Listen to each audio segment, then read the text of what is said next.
Notice how they cut us off after the list. I would have too. Yeah, they right? don't appreciate drinking from the bowl. All right, well, let's get on to more serious stuff. Well, often, aging cities across the country, developers tear down old buildings and instead just build them up new. But for Cleveland-based Aerial Ventures, they specialize in bringing old buildings back to life. That's right, and they've been very successful at doing it. But what makes Aerial Ventures unique is that it is entirely owned by women. And get this, several partners come from science backgrounds, but ended up focusing on math in their STEM careers. It's not easy to replicate the beauty of the old history. So Radhika Reddy and her partners save it. They invest in urban, low-income areas, put all the financing together, including federal and state historic tax credits, and then turn old into new again. Definitely the buildings I have personally invested in are sparked by either beautiful views, like for example here the aerial international views of the lake and the Cleveland skyline, which will always have beautiful views, something more than just a building. And I also love historic buildings. Let me show you around Aerial International. It's on East 40th Street. It houses an event center and rooftop deck, and it's booked a year and a half out.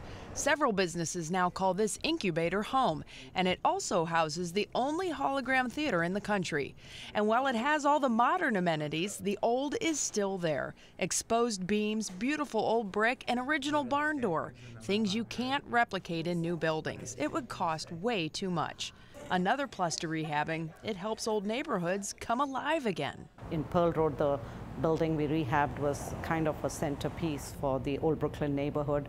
At the same time, the entire streetscape was happening, and now Metro's doing the billion-dollar investment there. Radhika's newest project is rehabbing the Broadway building in Lorain. Architectural plans have been drawn up for what will become a new 55-room hotel and event center. Another project Radhika's team can't wait to tackle. For 15 years, no one was willing to invest in this area, and someone's got to take a risk. So do they get treated any different in a field typically served by men?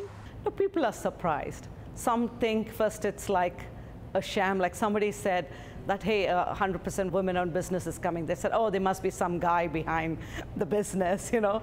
But we've been able to win widespread support. Like what they say, do what you love and love what you do. You can succeed in any field. And it's such an important thing that they are doing, really revitalizing some of these buildings that people have forgotten about completely. Yeah. And the Aerial International I hadn't heard about until I had somebody email me saying, I'm getting married at Aerial International on the rooftop deck. What's the weather going to be? And I was like, I was there for what are you talking about? I don't even know where it was. Yeah. I looked it up and I was stunned. They're booked a year and a half out already for events. Wow. Cool. Kanye should spread this message. See how...